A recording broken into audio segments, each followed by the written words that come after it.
Hi everyone, welcome back. So this is week 2 of your English 101 class. And we are just going to start real quickly. I wanted to give you a few more details about me. I'm learning more about you as we go through. I have listened to / watched all of the Flipgrid videos, and while some of you were extra silly, I did get to learn some things about you. There were 2 of you who did not complete that, and your grade reflects that. So if you would like to do that for partial credit, you may. You just need to follow the instructions. So first of all, this is my family. I didn't mention them last week very much, but this is our Christmas card 2 years ago, so you can just kind of get an idea of how silly we all are. But that's my husband, Adam, and my stepson, Elisha. He'll be 14 this weekend, actually. So he's grown up quite a bit since that. But we just kind of like to have fun, and this is a good representation of that. Secondly, these are my kids, since I don't have any actual human children. This is Hank, and yes, that is his Instagram. Feel free to follow him. And this is Pete. He's quite a bit bigger than that now, but I just got him in July for my birthday. So they are my fur kids. A couple of you mentioned pets in your video. One, I think, said something about cats, so just wanted to show you them. So let's get to it. First of all, this week we are going to talk a little bit about annotation, because it's really something that's expected of you in college classes, but that no one is really going to grade, probably. So you might be thinking to yourself, well, then why do I have to do it if nobody's going to grade it? Well, the answer is you don't have to do it, but it would help you discern the important parts of the reading for discussion purposes. And for us, we discuss on the discussion board rather than in person most of the time.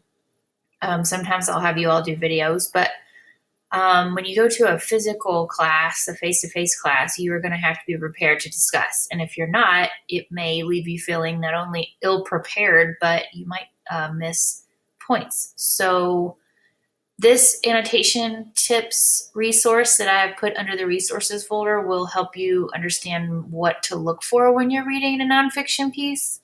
If you're reading fiction, there might be other things to look for. We're looking at literary nonfiction, so it's kind of a blend of the two. But I want you to go to the resources folder and actually look at the annotation tips.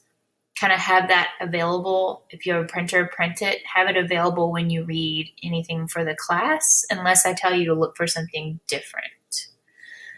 So I'm not going to grade the annotation, but what I am going to grade is the discussion. So it will help you prepare for that.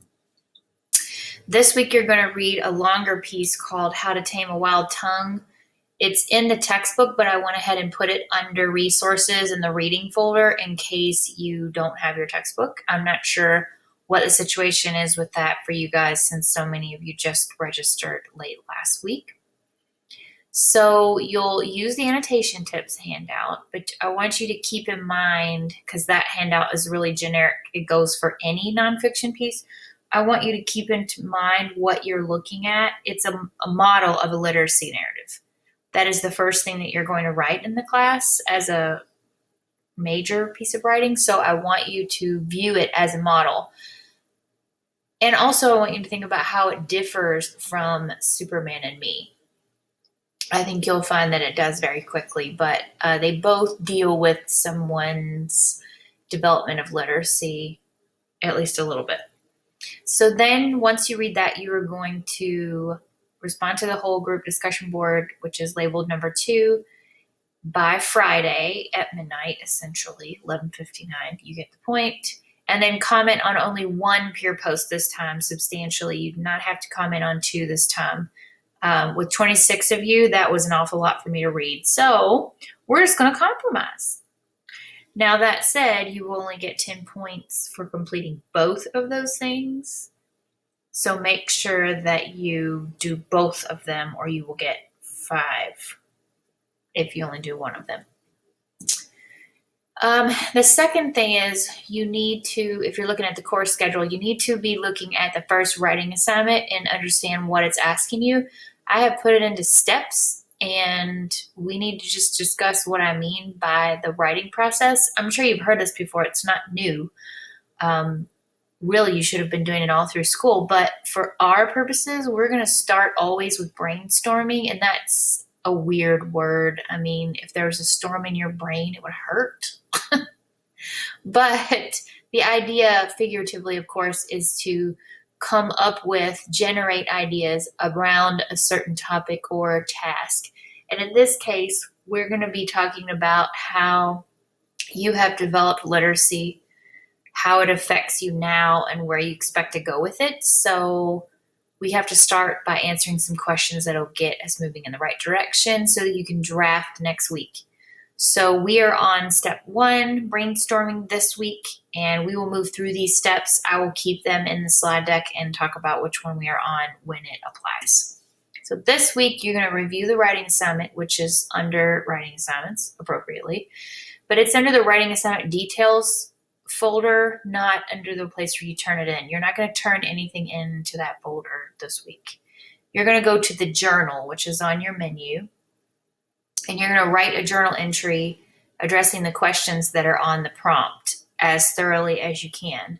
So it's going to be step 1 of the writing assignment, so you will receive points for completing it, and it just needs to be completed by the end of the week, so Sunday at midnight.